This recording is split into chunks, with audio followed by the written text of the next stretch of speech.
चार ब्राह्मण भाइयों की कथा।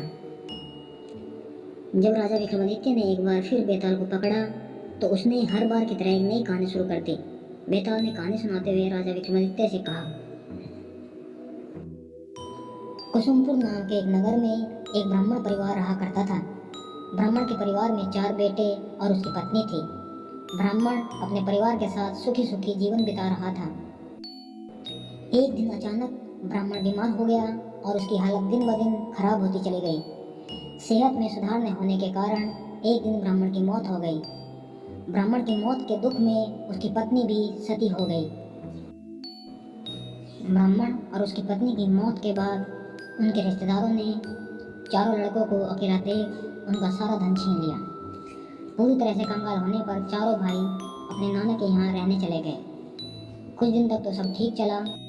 बाद में नाना के घर में भी ब्राह्मण के चारों बेटों के साथ बुरा व्यवहार किया जाने लगा। इस स्थिति को देखते हुए चारों भाइयों ने निश्चय किया कि उन्हें कोई विद्या ग्रहण करनी चाहिए ताकि लोग उनके माता पिता की तरह ही उनका भी सम्मान करें। यह सोचकर चारों भाई चारों दिशाओं में अलग अलग चल दिए। चारों भाइयों ने घोर तपस्या की और फलस्वरूप कुछ विशेष विद्याएं हासिल की। जब चारों भाई काफी समय बाद मिले तो उन्होंने एक दूसरे को खुद के द्वारा हासिल की गई विद्या के बारे में बताया। एक ने कहा, मैं मरे हुए जीव की हड्डियों पर मांस चढ़ा सकता हूँ। दूसरे ने कहा, मैं मांस पर खाल और बाल बना सकता हूँ। तीसरे ने कहा, मैं मरे हुए जीव के सभी अंगों का निर्माण कर सकता हूँ। चौथे ने कहा, मैं मरे हुए जीव में जान फूंक सकता हूँ। सभी ने बारी बारी हासिल की गई विद्या का गुणगान किया और एक दूसरे की विद्या की परीक्षा लेने के लिए जंगल पहुँच गए। जंगल में उन्हें एक मरे हुए शेर की हड्डियाँ मिली। उन्होंने बिना जाने कि यह किस जीव की हड्डियाँ हैं उन्हें उठा लिया। पहले ने अपनी विद्या से उन हड्डियों पर मांस चढ़ा दिया, दूसरे ने उस पर खाल और बाल पैदा कर दिए, तीसरे ने उस जीव के सभी अंगों का निर्माण कर दिया। अंत में चौथे ने अपनी विद्या का प्रयोग करके शेर में जान फूंक दी। शेर जीवित होते ही चारों भाइयों को मार कर खा गया।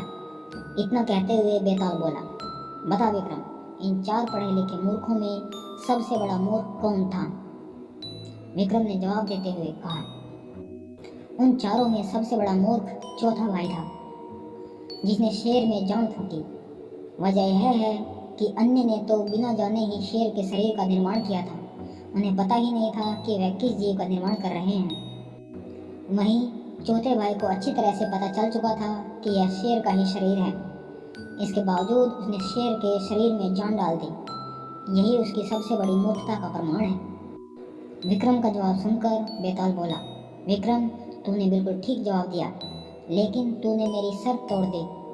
मैंने कहा था कि अगर तू बोला तो मैं वापस पेड़ पर चला जाऊंगा, इसलिए तू बोला और मैं चला। इतना कहकर बेताल एक बार फिर उसी पेड़ पर जाकर लटक जाता है। इसी के साथ 4 ब्राह्मण भाइयों की कहानी विक्रम बेताल कथा समाप्त होती है। कहानी की शिक्षा, बुद्धि के बिना शक्ति का प्रयोग व्यर्थ हो जाता है।